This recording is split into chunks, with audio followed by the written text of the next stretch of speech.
হাই ৰাইজ, আপোনালোকৰ কি খবৰ? মই একেবাৰে বঢ়িয়া। তো আজি হ'ল 19 নম্বৰ ৰজা আৰু 19 নম্বৰ ৰজা কেনেকৈ গ'ল গমে পোৱা নাই আৰু মাত্ৰ 11টা ৰজাহে আছে। আৰু আজি মোৰ এক্সাম নাই। আজি হ'ল মাৰ্চৰ 9 তাৰিখ, মোৰ মাৰ্চৰ 10 তাৰিখে পৰীক্ষা আছে।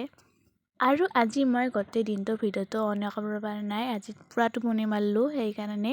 তো এতিয়াৰ পৰা ভিডিঅ'টো আৰম্ভ কৰি দিছোঁ আৰু মোৰ ইফতাৰ বনোৱা কমপ্লিট হ'ল আৰু এতিয়া 5টা বাজে। আজি 5:33 মানত আজান দিব আৰু ইফালে আজানৰ দিলা আৰু আমি বহি গ'লে ইফতাৰ কৰবা। তো আপোনালোকক ইফতাৰ কৰি কেনে লগ পাম। ইফতাৰ কৰি পেলাই মই বহি গ'লোঁ পঢ়বা। তো অহাকালি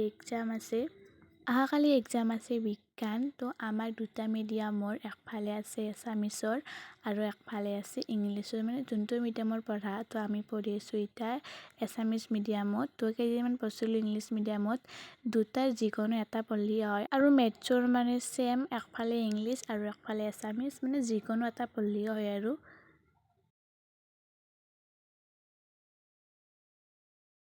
এতিয়া আহিলোঁ ভাত খাবা। তো এতিয়া বাজিল 10টামান বাজিল। তো এতিয়া বলক মানে ভাত চাত খাই কেনে লগ পাম আপোনালোকক। ভাত খাই আহি গ'লোঁ, এতিয়া বলক মানে টোপনি মাৰিব লাগে আৰু পুৱা সোনকালে উঠিব লাগিব, সোনকালে উঠি পঢ়িব লাগিব। আৰু ইফালে মই কিতাপ চিতাপ পূৰা ভালকৈ মানে থৈ দিলোঁ। তো কালিলৈ লগ পাম কিতাপ। আৰু ইফালে মই আহি গ'লোঁ টোপনি মাৰিব। আমাৰ বাইদেউ টোপনি মাৰাই নাই, মোকে ৰখি আছে। তাইৰো কালি এক্সাম আছে, পঢ়িবা মানে নাটক কৰি আছে ইফালে। তো এতিয়া বলক মানে ময়ো টোপনি মাৰোঁ। তো আপোনালোকক নতুন ভিডিঅ' লৈ লগ পাম কালিলৈ। তো আজিলৈ এইখিনিতে আৰু আপোনালোকে মোক সদায় মৰম দি থাকিব। তো আজিলৈ বাই।